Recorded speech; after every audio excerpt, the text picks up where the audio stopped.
sequences. This is chapter 13, last one. Before we talk about sequences, we need two preparations. So the first preparation is about factorials. Factorial or factorial. Factorial notation or factorials. What does this mean? Okay, you may have encountered this before. Let's say 4 factorial.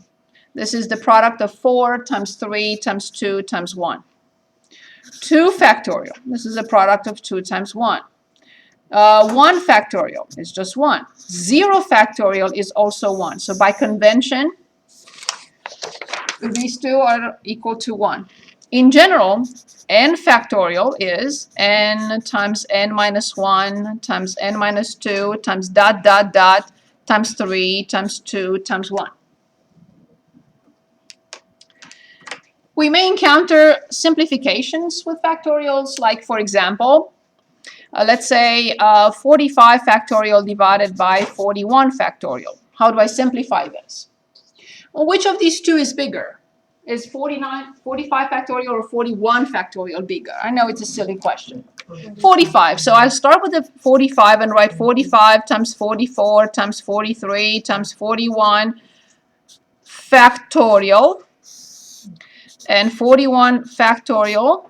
And that's the reason why I stopped at 41, because I can simplify.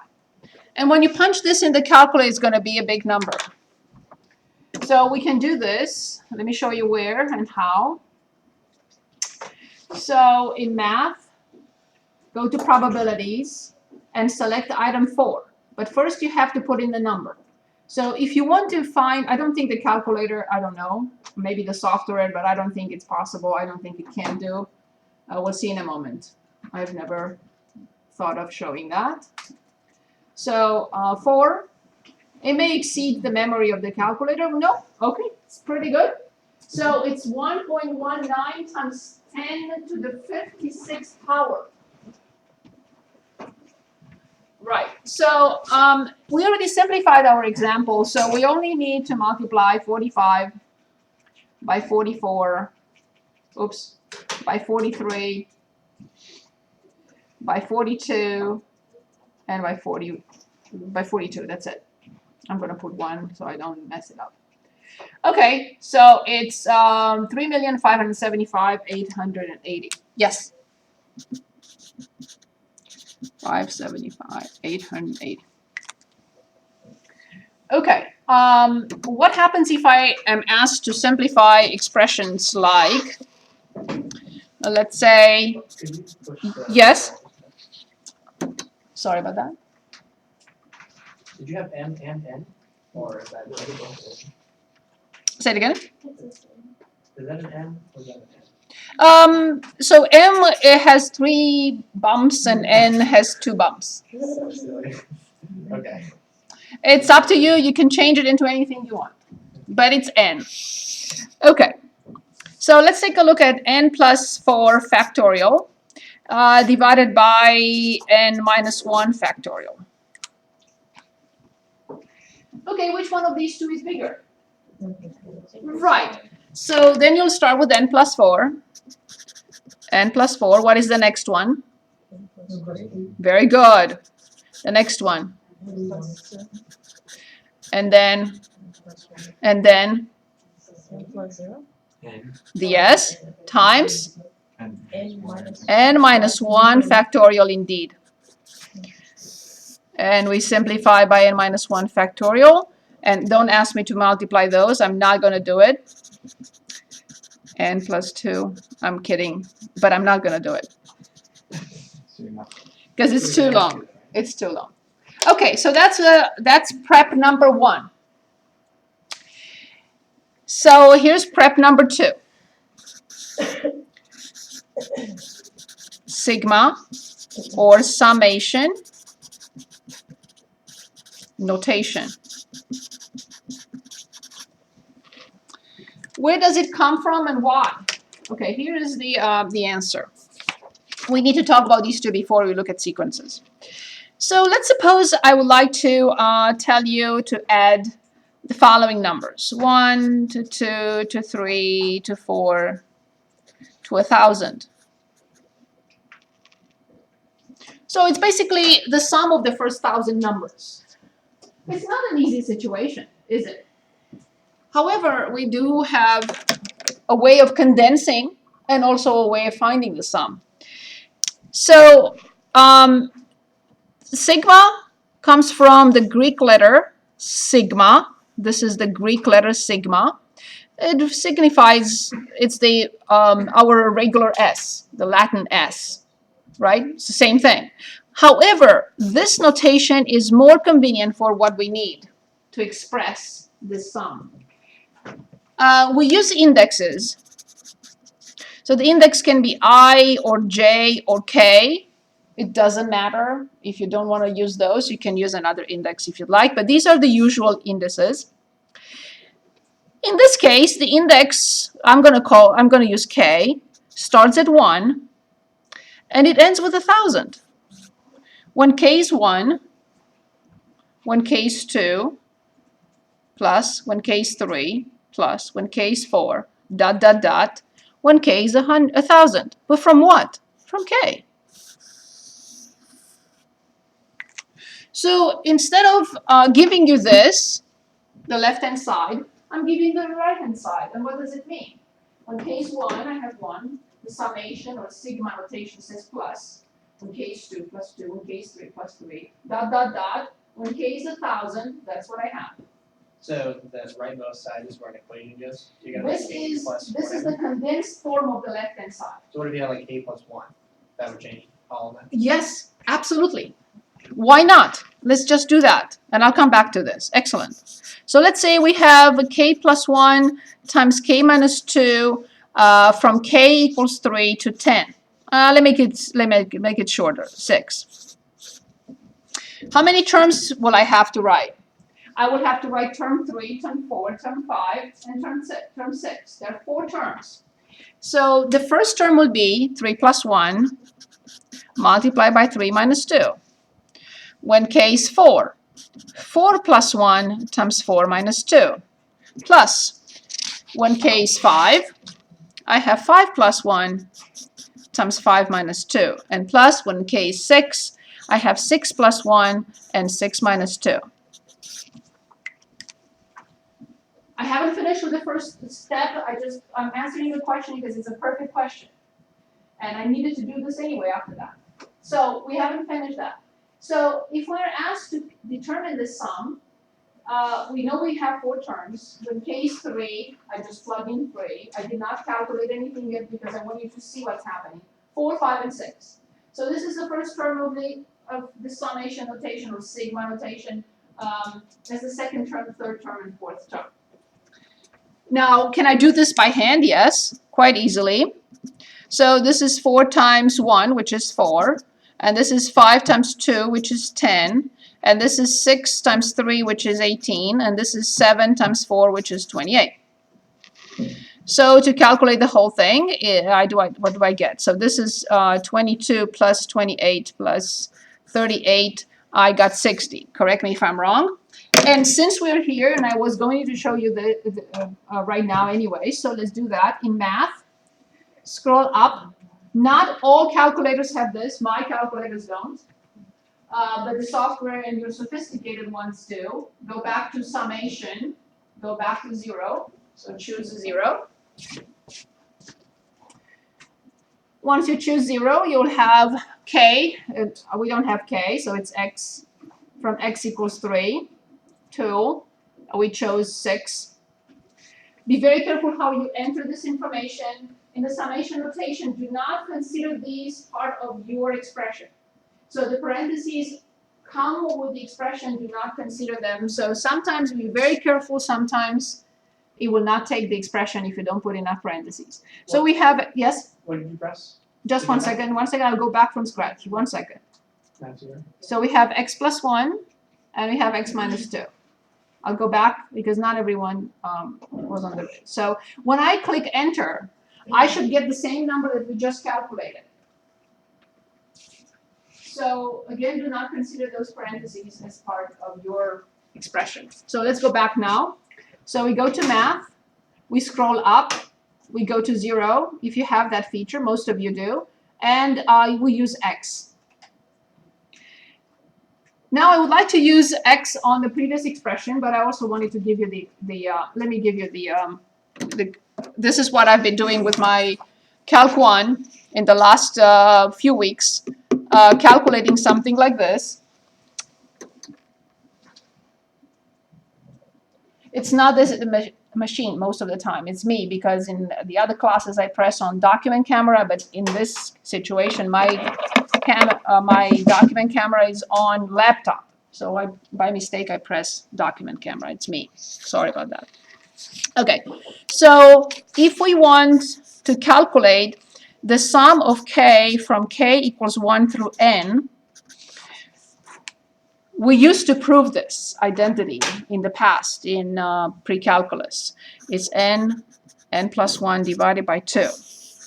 So if you want me to calculate the sum from k equals 1 to 1,000 of k, I will just replace 1,000 times 1,001 divided by 2. So this is 500. So 500500, and I'm done. Because we know the identity. So here it is with your graphing calculator. So from k equals 1 to any number you want, I just picked 1,000 randomly, of k, in other words, x. Then when you press enter, we have to get 500,500. It takes a while to calculate. See, it needs time to think. So 500,500. It took us faster than, shorter time than the software. Okay. Of course, every time a summation or any notation is invented, it comes with properties. So I'm just going to list those. We're not going to use them.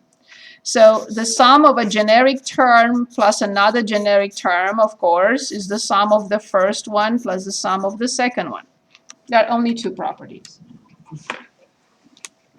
So from n equals 1 to 1,000, doesn't matter.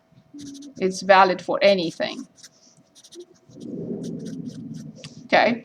Of course, if this is a subtraction, this will be a subtraction. And the last one is, if we have the sum from a constant times the general term, of course the constant goes in front. That's it.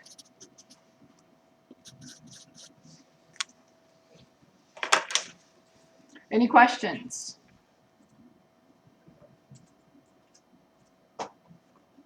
Okay, so now we can talk about sequences.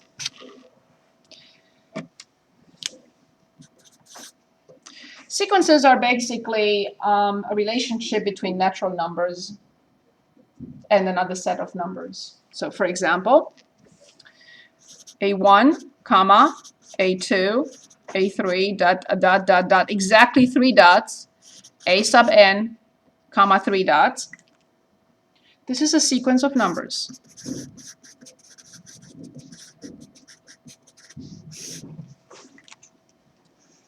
How is this related to the natural numbers? Here it's how. When n is 1, I get this number. When n is 2, I get this number. When n is 3, I get this number. And all these are numbers that are natural. And when n is n, I get n. So this is the general term of the sequence.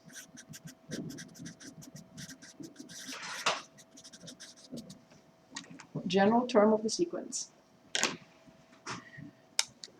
Okay, so one example from your web assign, which is interesting.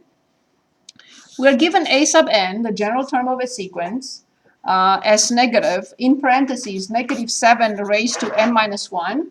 And we're asked to find the first 4 terms. So I'm given this general term, and I'm asked to find the first 4. Well, not a problem. When n is 1, when n is 2, when n is 3, when n is 4. It's done. So a1, 1 minus 1 is 0. -7 raised to 0 is 1, with minus in front, -1. A sub 2. 2 minus 1 is 1. Negative 7 to 1 is negative 7 times negative 1 is 7. A sub 3. 3 minus 1 is 2. Negative 7 squared 49 with minus in front, minus 49. Finally, 4. 4 minus 1 is 3. Negative 7 to the third power will be negative with minus in front will be positive. 3 and 6, right? Is it 3, 4? Correct me if I'm wrong. So this happens, this is what we need to do when we are given the general term. So here, general term was given directly. Directly. We were given the general form in the problem directly. Do we have to state that? No, I'm telling you. Because there is a second option. When the general term is given through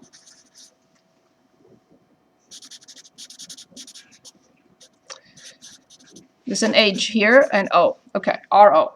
Through a recursive formula. So the general term can be given to us directly, which is nice, or it can be given to us as a recursive formula or through a recursive formula. Better. Let's give an S is better. Okay, here's an example. Ready? A1 is 1, and A sub n is a n minus 1 plus n. So let's analyze the situation. I am given the general term, but it depends on the previous one. So if you ask me here to determine or find the term number 1,000, I have no problem. I have 1,000 minus 1. I raise negative 7 if I can to power 999 and multiply by negative 1. No problem, in a way. But here, if you ask me to find 1,000, I'll be in deep trouble. Why? Because I have to find all of them, including the term A999. Because 1,000 depends on 1,000 minus 1, which is 999 plus 1,000. So we're asked the same question. The first term is given to us. It must be given to us. So we want to determine A2, A3, and A4. So once I have a previous, I can determine this. So when n is 1, I already have it. When n is 2, 2 minus 1 is 1. So I have A1, which is 1. And 1 plus 2 is 3. I have A2. So how do I determine A3?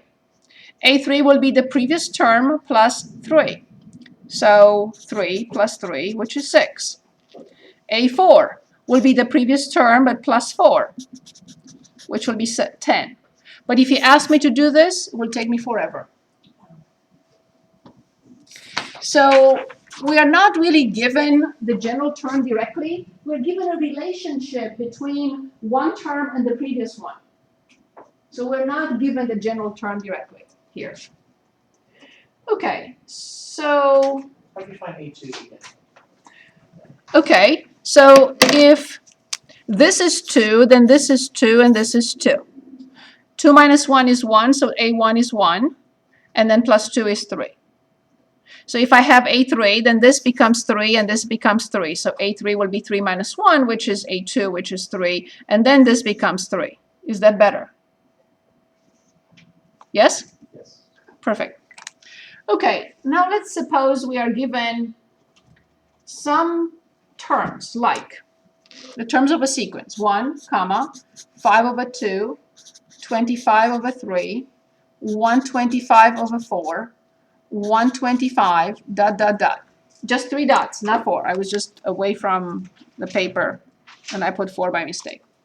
Okay, we are asked to find an explicit formula for this sequence. So in other words, they're asking us to find a sub n. Obviously, there has to be a ratio.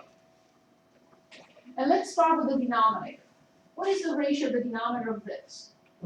What is the denominator of this? What is the denominator of this? And what do you think the denominator will be for the general term? Perfect. So that's very clear. How come? When n is 1, I get 1. When n is 2, I get 2. When n is 3, I get 3, and so on and so forth. And now let's think about the numerator. When n is 1, the numerator is 1. When n is 2, the numerator is 5. When n is 3, the numerator is 5 squared. When n is 4, the numerator is 5 to the third. So what do we notice here? So it has to have a base of 5, but the question is, what do I put here? n minus 1. N minus 1. Okay, let's check. Every time we come up with the general formula, we should always go back and check. Okay, when n is 1, 1 minus 1 is 0, 5 to 0 is 1, n is 1. Correct, for the first one. Let's see when n is 2. When n is 2, the denominator is 2. 2 minus 1 is 1. 5 to the first power is 5. Correct. Let's check even the third one. When n is 3, yes. 3 minus 1 is 2. 5 squared is 25. I think we're fine. So now, having the general term, you may be able to determine, you are able to determine any n sub 1,000 if you want. So this is 5 raised to 999 over 1,000. Calculating that, good luck. So did you have to find all those little n's first before you? No, the equation? no. This was an analysis. We were discussing how to come up with the numerator and the denominator. We analyzed these terms. We saw the pattern, so we can come up with the top. You don't have to write this if you don't want to, but without this analysis, it would have been more difficult. Yes? So in case we don't have denominator. Then you don't have the, you cannot change it into something that is not. But we have a sequence like 1, 5, 25.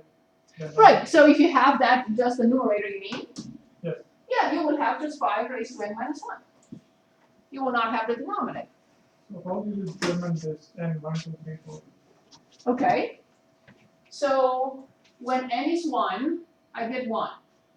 When n is 2, I get 5. And then we will When n is 3, I get this. So when n is 2, the power is 1 less than 2. Okay. When n is 3, the power is 1 less than 3. That's how we came up with n minus 1 instead of n or n plus 1 or n plus 2. So by analyzing the fact and realizing that when n is 2, the power is 1 less than n. When n is 3, the power is 1 less than 3. When n is 4, the power is 1 less than 4. So we just need to assume this? No, you're not assuming. Should we do another I've copied these from here. No, I'm talking about n 1, 2, 3, 4. In case we. Yes, very good question. Yes, unless, very good question. Unless we are told, so for example, we have, let's say, an equals negative 1 raised to n over n plus 2, and we are told n is greater than or equal to 5, that's where we start. Otherwise, we have to assume that we start with 1. However, in certain situations, as I said, you may have to start somewhere else, not at 1. Very good question. Thank you. Okay. Will you do another one? Yes.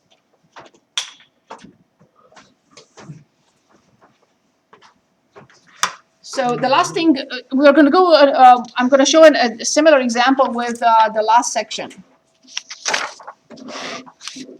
which is geometric sequences.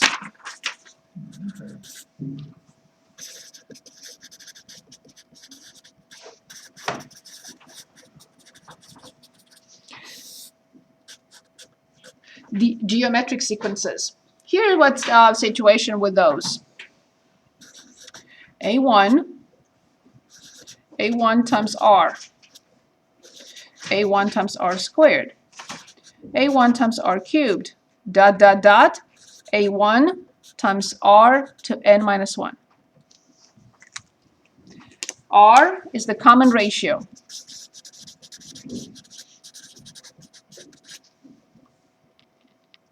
And this is what is called the geometric sequence. When each term is multiplied by the common ratio, it's obtained by multiplying the previous term by the common ratio. To get term 2, I multiplied A1 by the common ratio.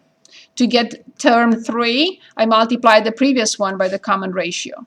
To get term 4, I multiplied the previous one by the common ratio. To get the generic term,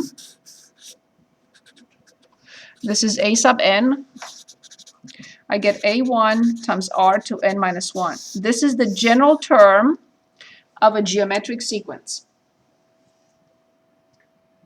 Okay, so let's look at an example in which we are determining the common ratio. For example, I have -3, -1/3, -1 over 27, -1 over 243, comma, dot, dot, dot. Here we are only asked to find the common ratio. Is it a geometric sequence? I don't know. I have no idea. But if when I get to determine this, to get this term, I multiply this one by a constant. To determine this term, I multiply this one by the same constant. To get this term, I multiply this one by the same constant. Then it is a geometric sequence. If I add 1 to get this, then it's not a geometric sequence. If I add 1 to get this, it's not a geometric sequence. If I subtract 3 from this to get this, it's not a geometric sequence. So what do I multiply this by to get that? Okay. 1/3. Careful. -1/3 times 1/3 is not this. So it's 1 over 9. So the common ratio is 1 over 9. -1/3 times 1 over 9 is -1 over 27. -1 over 27 times 1 over 9 is -1 over 243. And -3 times 1 over 9 is -1/3. So this is the common ratio of this geometric sequence, and it is geometric.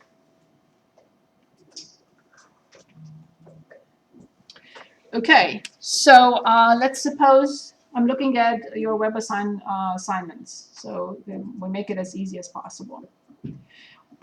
Okay, so we have a geometric sequence given like this: -8, 8 over 3, -8 over 9, 8 over 27, dot, dot, dot, and they're asking us to find A7. The first thing we need to identify is that this indeed is a geometric sequence. We need to find its common ratio. Can anyone identify the common ratio? 8 over 24. Say it again. 8 over 24. So I multiply -8 by something to get 8/3, but negative, right? So the common ratio is -1/3. So let's take a look, making sure that this is true, right? -8 multiplied by -1 over 3, it's 8 over 3. Is that correct? Yes. 8 over 3 multiplied by -1 over 3, is that -8 over 9? And -8 over 9 times -1 over 3, is that 8 over 27? Okay, so then the common ratio is -1/3. Okay. Now they're asking us to determine a sub 7. So remember the general term is A1 times R raised to n minus 1, the common ratio. If I want to determine A7, I have A1 times R to 7 minus 1. A1 is -8, R is -1/3 raised to the 6th power, and whatever that is.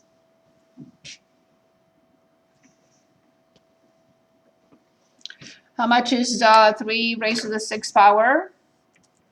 I got 729, right? So -8 over 729 is the 7th term.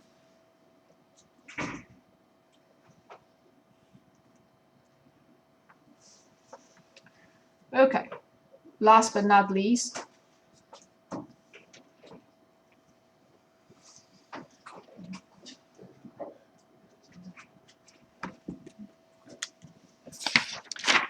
if we have a geometric sequence, so there are two different situations, and this is the last new thing for this semester. The sum of a finite geometric sequence and the sum of an infinite geometric sequence.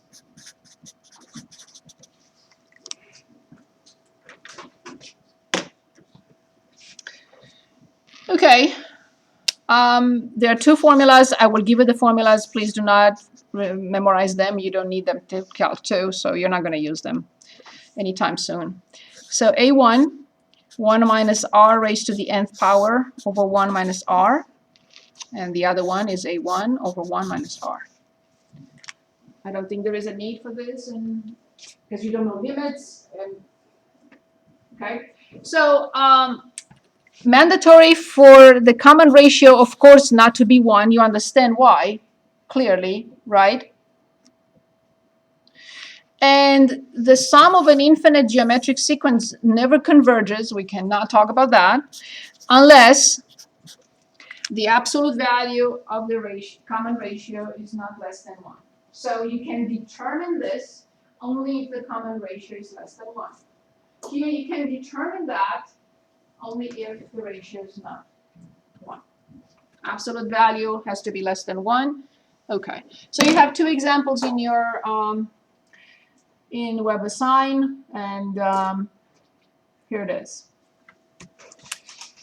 And yes, you can use the graphing calculator to do this. So n equals 1, I'm copying the problem through 9 of 8 times 2 to n minus 1.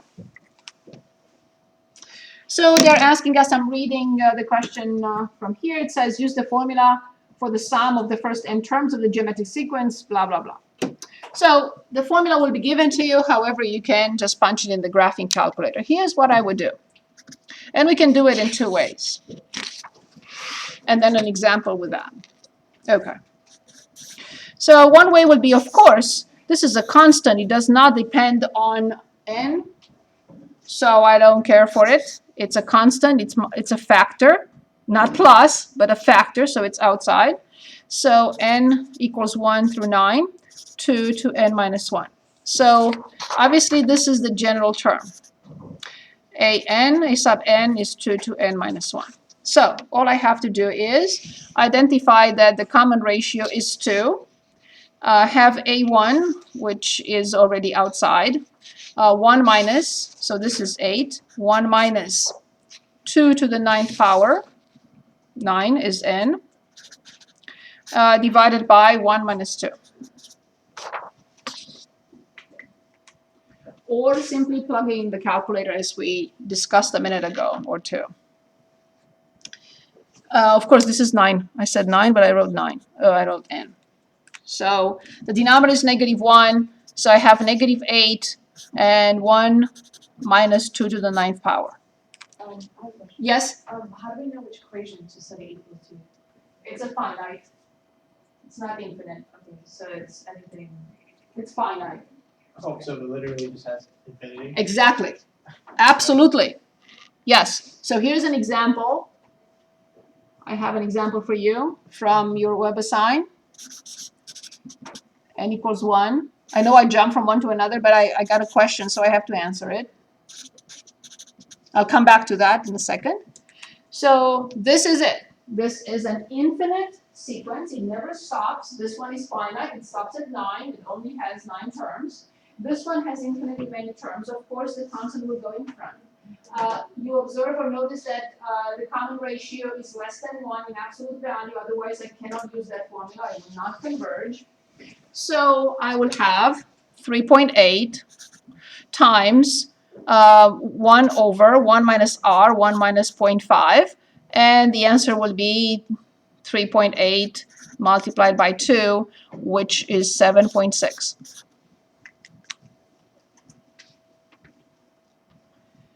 We haven't finished that one. How much is, so 2 to the 10th is 1024, right?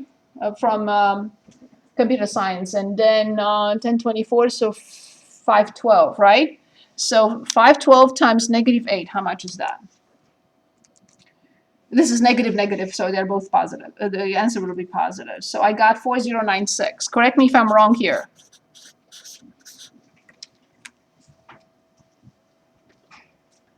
So you're showing us like the hand way of doing it instead of writing. Yes, it down. so when you put in the calculator, you don't have to use the formula. You're not going to use this, still calc 2.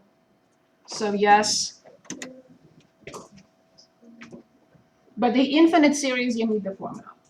And you have to check that the common ratio in absolute value is less than 1. It can be -1/3.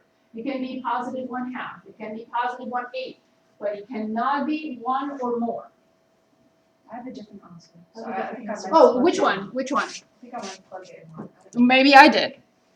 So which one are we talking about? know. I don't know. I just put it in the calculator. Are we talking about this one or are we talking Yeah, about this one? that one. Okay. So let's see. Did you use the formula from the book? Did you just plug it into the calculator? I think what it was when you multiplied the -8 times the 2 to the 9th, you didn't subtract 1. I did not. Yes, that's what it is. I did not. I'm sorry. So instead of 4096, it should be 4088. Yes, So, I did not subtract. Instead of doing this, so it's -8 in parentheses, 1 minus, thank you very much. Thank you, Connor. You saved me.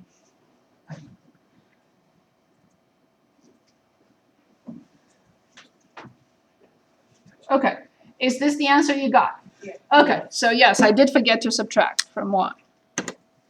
So 4088. Everything correct, but I didn't finalize the calculation correctly. So Okay. what did you do wrong? She didn't I omitted to incorporate the 1. I only multiplied this by this. So I forgot to subtract 8. So from 4096, I had to subtract 8 because I distributed without subtracting 8. Okay, so now I'd like to us to make a decision. We completely finished everything. You will have